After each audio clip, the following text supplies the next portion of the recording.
बच्चों, हम लोग ईशावास्योपनिषद के 2 मंत्र की व्याख्या पढ़ चुके थे। आज उसके आगे पढ़ेंगे, जिसमें अभी तक यह बताया गया था कि संसार में कर्म करो, बिना कर्म किए एक क्षण भी तुम नहीं रह सकते।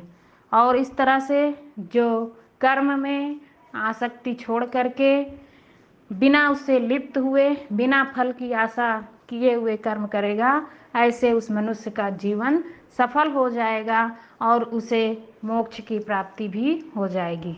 लेकिन इसके विपरीत जो आचरण करते हैं उनका क्या हाल होता है, वो कैसे मार्ग पर जाते हैं, उसका इसमें वर्णन करते हुए कह रहे हैं।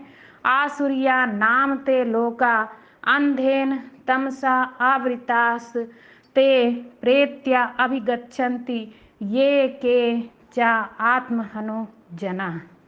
अर्थात आसुरिया नाम लोका, असुरों के नाम से जो लोक प्रसिद्ध है।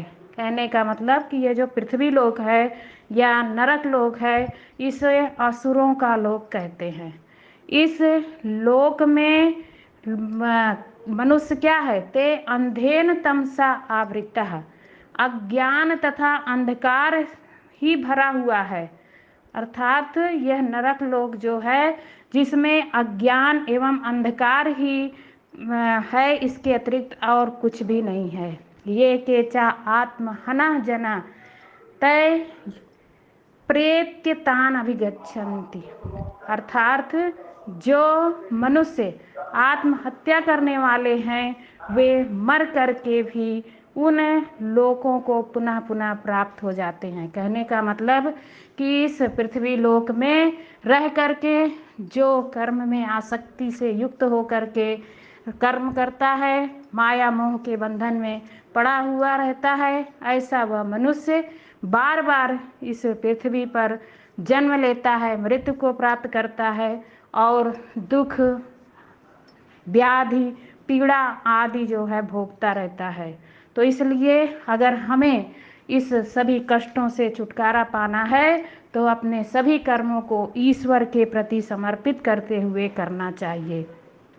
जैसा कि भागवत गीता में भी कहा गया है कि अनेक चित्त विभ्रांता मोह जाल समावृता प्रसत्ता काम भोगेषु पतन्ति नरके अध शुचियु तान अहम द्विषताम कुरान संसारेषु नरा अधमान क्षिपन्ति अजस्रम असुनासुरीसी एव योनिस। गीता के 16वें अध्याय में जो ये श्लोक कहा गया है कि ऐसा मनुष्य जो इस संसार में माया मोह में पड़ा हुआ विभिन्न प्रकार के कामों का उपभोग करता है, ऐसा नरक लोक में वो रहता है और बार बार उसे कभी कुकर अर्थात कुत्ते की या कभी सूकर अर्थात सुअर की योनि में जन्म लेना पड़ता है। अगर इन सभी योनियों से छुटकारा पाना है तो हमें अपने कर्मों में आसक्ति को छोड़ करके ही कर्म करना चाहिए। इसके बाद अगले श्लोक में कहा गया है कि संपूर्ण जगत में व्याप्त जो जड़ और चेतन में भी है, वो सब ईश्वर ही है, ईश्वर के अतिरिक्त कुछ नहीं है। अनेदम एदम मनसो जवियो नयन देवा अप्रुवन पूर्वम अर्षत तद धावतो अन्यान नेति तिष्ठति इस्मिन्नापो मातिरिस्वा दधाति। अर्थात अनेजत एकम मनसा। अनेजत मतलब कि जो अचल है, स्थिर है, चलने वाला नहीं है, लेकिन फिर भी वो क्या है? मनसा जवीयम पूर्वम, मन से भी अधिक तीव्र गति वाले हैं। तो परमेश्वर जो है वो नहीं चलता है, अस्थिर है, ये और उसकी गति का हम देख भी नहीं सकते, ना वर्णन कर सकते हैं, लेकिन फिर भी वह मन से अधिक तीव्र गति वाला है। एक स्थान पर स्थिर रहते हुए भी वह सब जगह गमन कर जाता है। तो इस प्रकार से एनाथ देवा नाब्रुवन् तत् अन्यान धावतः। अर्थात जहाँ हमारा मन भी नहीं पहुँच पाता है, ऐसे उस सभी जगह पर ईश्वर पहुँच जाते हैं। वह जो है सभी के आदि कारण हैं। और इस संसार में जो भी वायु चलती है या जो जल की वर्षा होती है, वह सब उसी ईश्वर की ही कृपा से होता है, उसी की शक्ति से होता है। तो इस प्रकार से वो जो परम ब्रह्म है वह स्वयं तो स्थिर रहते हैं, लेकिन अन्य जो चेतन प्राणी हैं उनके चलने पर भी वह जो है उनका पीछा करने पर उससे आगे निकल जाते हैं। अर्थात स्थिर रहते हुए भी वह उन प्राणियों का अतिक्रमण कर जाते हैं। कहने का मतलब कि स्वयं स्थिर भी रहते हैं और चलते भी हैं। तो कोई प्राणी अगर सोचे कि मैं ईश्वर से ज़्यादा तेज चल सकता हूँ या ज़्यादा देर दूर तक सोच सकता हूँ, तो यह संभव नहीं है। इसी बात को गीता में भी कहा गया है, ना में विदु सुरगणा प्रभवा ना महर्षया अहम आदि भी देवानाम महर्षिणाम चा सर्वसा। अर्थात मुझे देवताओं या ऋषियों के जानने योग्य शक्ति नहीं है। कहने का मतलब कि देवता या ऋषि सोचे कि मैं जो है इनको जान करके इनके बारे में संपूर्ण ज्ञान प्राप्त कर लूँ, तो यह संभव नहीं है। मुझे जानने के लिए कई जन्म लेना पड़ेगा, कई जन्मों पर ज्ञान मनन श्रवण आदि करना पड़ेगा, उसके बाद ही मुझे लोग जान पाएंगे। इस तरह से मैं जो है सबके अंदर हूँ, लेकिन फिर भी लोग मुझे जान नहीं पाते हैं। अगले श्लोक में ईश्वर की अचिंत्य शक्ति तथा व्यापकता का वर्णन किया गया है। वह कैसे हैं? तद एजति तद अनैजति तद दूरे तद अंतिके तद अंतरस्य सर्वस्य तदहु सर्वस्य आस्य बाहरता। अर्थात यहाँ दो प्रकार की बातें कही गई हैं। वह जो ईश्वर है वह ईश्वर कैसा है? तद एजति तद ना एजति। अर्थात वह चलते भी हैं, एजति माने चलते भी हैं, और तद ना एजति अर्थात वो नहीं भी चलते हैं। कहने का मतलब कि जो निर्गुण ईश्वर हैं, ऐसे वह ईश्वर जो है उनकी कोई गति नहीं होती है। लेकिन जो सगुण ईश्वर होते हैं वह एक स्थान से दूसरे स्थान पर चलते हैं। तो इस तरह से उनके अंदर दो विरोधी गुणों का समावेश है। वह लोगों के लिए चलते भी हैं और वह नहीं भी चलते हैं। और आगे कह रहे हैं तत् दूरे तत् अंत के। वह जो ईश्वर हैं वो सभी के दूर भी हैं और सभी के समीप भी हैं।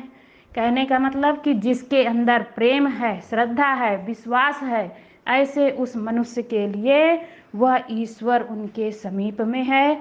और जिसके अंदर श्रद्धा, विश्वास, प्रेम, भक्ति आदि गुण नहीं है, उसके लिए वह दूर है, वह कभी ईश्वर को नहीं प्राप्त कर सकता। और अगले में कहा गया है तद अस्य सर्वस्य अंतः तद अस्य सर्वस्य उबाहितः। वह सभी व्यक्तियों के हृदय में भी विद्यमान है और वह सभी के हृदय से बाहर भी है। कहने का मतलब कि जो ज्ञानवान है, जो भक्ति है, जिसके अंदर ईश्वर के प्रति प्रेम है, उसके हृदय में हमेशा ईश्वर का वास होता है।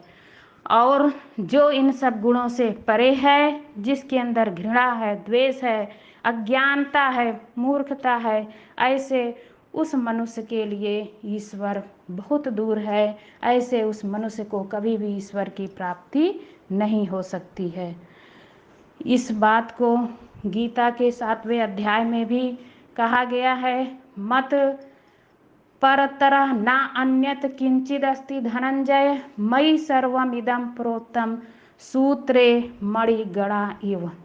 वह जो है अर्जुन को समझाते हुए भगवान कृष्ण कह रहे हैं कि इस प्रकार से मेरे ही कारण संपूर्ण संसार है, संपूर्ण सृष्टि है और मुझसे अतिरिक्त अन्य कुछ नहीं है। मैं ही सभी व्यक्तियों में विद्यमान हूँ और सब मेरे अंदर विद्यमान हैं। अगले श्लोक में भी इसी से संबंधित बात का वर्णन करते हुए कहा जा रहा है, यत्सु सर्वाणि भूतानि आत्मनि एव अनुपश्यति सर्वभूतेषु च आत्मनं ततो न विजुगुप्सते। अर्थात तू या सर्वाणि भूतानि, ऐसा मनुष्य जो सभी प्राणियों के अंदर आत्मनि एव अनुपश्यति, अपने आप को देखता है। अर्थात सभी मनुष्यों के अंदर अपने को देखता है और सर्वभूतेषु आत्मना, और अपने को सबके अंदर देखता है। कहने का मतलब कि उसके लिए कोई अलग नहीं है। वो जितने भी प्राणी, जितने भी संसार में जीव जंतुओं को देखता है, उन सब में अपने आप को ही देखता है और अपने में उन सबको देखता है। तो जिस तरह से हमें किसी बात से कोई कष्ट होता है, पीड़ा का अनुभव होता है, तो उसी तरह से वह दूसरों के लिए भी समझता है कि उसे भी मेरी ही तरह कष्ट हो सकता है, मेरी तरह पीड़ा का अनुभव हो सकता है, मेरे तरह ही दुख और सुख का अनुभव होता है। तो ऐसा मनुष्य इस संसार में ततः न विजुगुप्सते, किसी से ईर्ष्या या द्वेष नहीं रखता है। अर्थात वह सभी को अपने ही समान अच्छा और प्रिय समझता है और इसलिए वह किसी को कष्ट नहीं पहुंचाता है। और जैसा उसे खुद को लगता है कि मुझे जो चीज़ अच्छी लगती है, जो व्यवहार अच्छा लगता है, वैसा ही व्यवहार मैं दूसरों के साथ करूं, तब भी वह जो है संतुष्ट रहेगा। तो इस तरह से वह, उसके लिए ना ही कोई अपना होता है, ना ही कोई पराया होता है। सभी उसके अपने होते हैं और सभी उसके जो है प्रिय होते हैं। कभी वह किसी को कष्ट देना नहीं चाहता है। ठीक है बच्चों, यहीं तक, फिर आगे बाद में पढ़ेंगे। धन्यवाद।